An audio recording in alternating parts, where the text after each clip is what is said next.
আমার ব্যস্ততম জীবন থেকে আজ আমার একটু রেহাই আছে, কারণ আজকে আমার বড় মেয়ে দিয়া আছে, সোহাকে নিয়ে ড্যান্সের ক্লাস, ড্রয়িংয়ের ক্লাস সবই চলে যাবে। রোজা রেখেছি তো, রোজা ইফতারের সময় থাকে, নামাজ থাকে, তাই আজকে যাব না। তো আজ আমি একটা রান্না করে নিচ্ছি, ছোলার ডাল দিয়ে ধোকা রান্না করতে হয় বা কার কার খেতে ভালো লাগে সেটা আমাকে অবশ্যই কমেন্ট সেকশনে জানাবেন। তো চলুন আমি রান্না করি ছোলার ডালের ধোকা।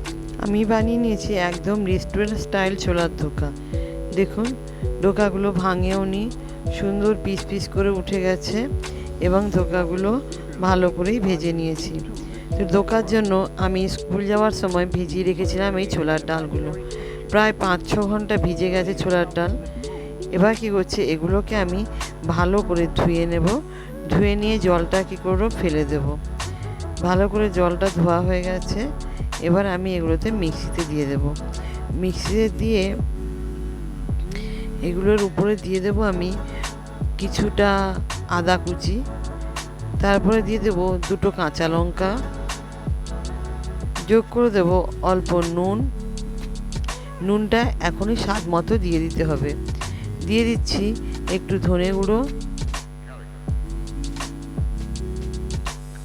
একটু জিরে গুঁড়ো দিয়ে আমি এটাকে খুব ভালো করে পেস্ট বানিয়ে নেব। জলটা না দিলেই ভালো, তবে যদি দিতেও হয় খুবই অল্প জল দেওয়া যাবে। দিয়ে আমি বেশ সুন্দর করে পেস্ট বানিয়ে নিয়েছি। পেস্টটাকে অন্য একটা পাত্রে আমি ঢেলে নিয়েছি। এদিকে গ্যাস জ্বালিয়ে দিয়েছি, গ্যাসের উপর বসিয়ে দিলাম কড়াই।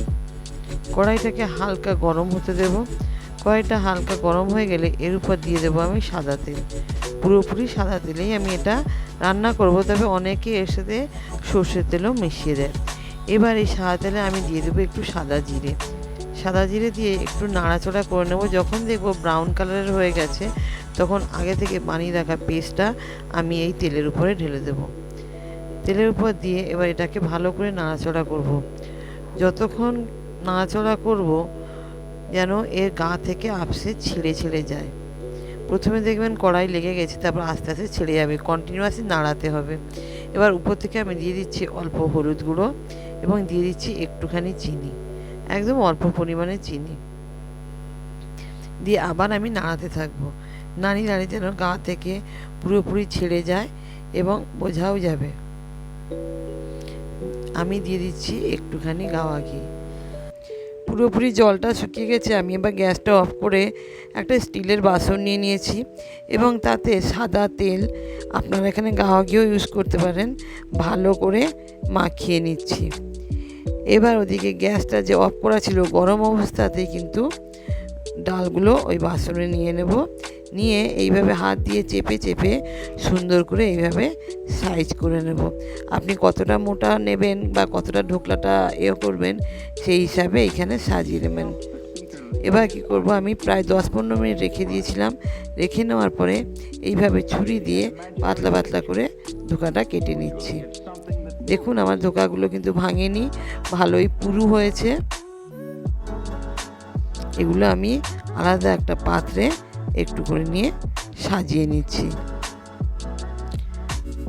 তবে একটা কথা, এই ধোকার সময় আপনারা একটু ময়দা মাখিয়ে দিতে পারেন, তাহলে দেখবেন আর ভাঙার কোনো সমস্যাই থাকে না। তো আমি নিয়ে নিচ্ছি কড়াই, গ্যাস জ্বালিয়ে কড়াই বসিয়ে দিয়েছি। কড়াইয়ের উপর একটু গরম করে দিয়ে দিচ্ছি সাদা তেল। সাদা তেল দিয়ে এবার এইভাবে ধোকলাগুলোকে একটু একটু দিয়ে আমি ভেজে নেব। প্রথমে একটা সাইড ভালো করে ভাজা হয়ে গেলে তখন আমি উল্টে দেব, উল্টে ভেজে নেব। দেখুন আমি এইভাবে ধোকলাগুলোকে ভেজে নিয়েছি। তবে তেলও একটু বেশি পরিমাণে দিতে হবে এবং হিটটাও একটু ভালো রাখতে হবে, কারণ লো ফ্লেমে করলে অনেক বেশি তেল টেনে নেবে। ধোকা তো হয়ে গেছে। এবার ধোকার কারি বানাবার জন্য আমি নিয়েছি পেঁয়াজ, আদা রসুন আর নিয়ে নিয়েছি টমেটো। এবার পেঁয়াজগুলো আমি মিক্সিতে পিষে নেব, তাতে আদা রসুনও দিয়ে দিয়েছি এবং যে একটা টমেটো নিয়েছিলাম সেই টমেটোটাও এখানে দিয়ে দিয়েছি। দিয়ে একসাথে আমি এগুলোকে পেস্ট করে নিয়েছি। দেখুন সুন্দর পেস্ট হয়ে গেছে। এবার আমি এতে অ্যাড করে দেবো একটু চিনেবাদাম। আপনারা কাজু বাদাম, চারমগজ দিতে পারেন, কিন্তু আমার কাছে এই মুহূর্তে কাজু বাদাম ছিল না। কাজু বাদাম না থাকতে আমি চিনেবাদামই দিয়ে পেস্ট করে নিলাম। আবার গ্যাস জ্বালিয়ে কড়াই বসিয়ে দিয়েছি, কড়াইয়ে আবার ঢেলে দিয়েছি সাদা তেল।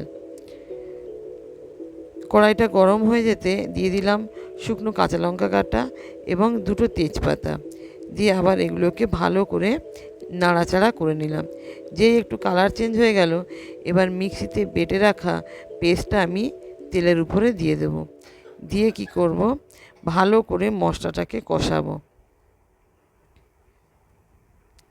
এইভাবে নাড়াচাড়া করে করে মশলাটাকে ভালো করে কষিয়ে নেব।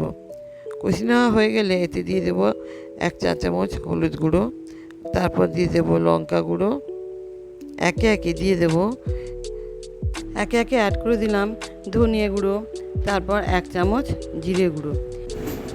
এবার দিয়ে দেব নুন এবং তারপরে দিয়ে দেব জল। দিয়ে এবার ভালো করে মশলাটাকে কষিয়ে নেব। এবার জল দিয়ে ভালো করে মশলাটা কষানো হয়ে গেলে দেখবো যে ওর গা থেকে যেন তেলটা বেরিয়ে যায়। তো এরকম কষিয়ে কষিয়ে এবার জল দিয়ে দেবো। জল দিয়ে এটাকে ভালো করে মশলাটাকে ফুটতে দেবো, কারণ ধোকা দেওয়ার পর আর বেশি ফোটানো যায় না। তো এই সময় দিয়ে দিলাম আমি 2টো কাঁচা লঙ্কা। দিয়ে দেখুন যখন ভালো করে ফুটে গেছে, এবার আমি একে একে ধোকাগুলো অ্যাড করে দিলাম।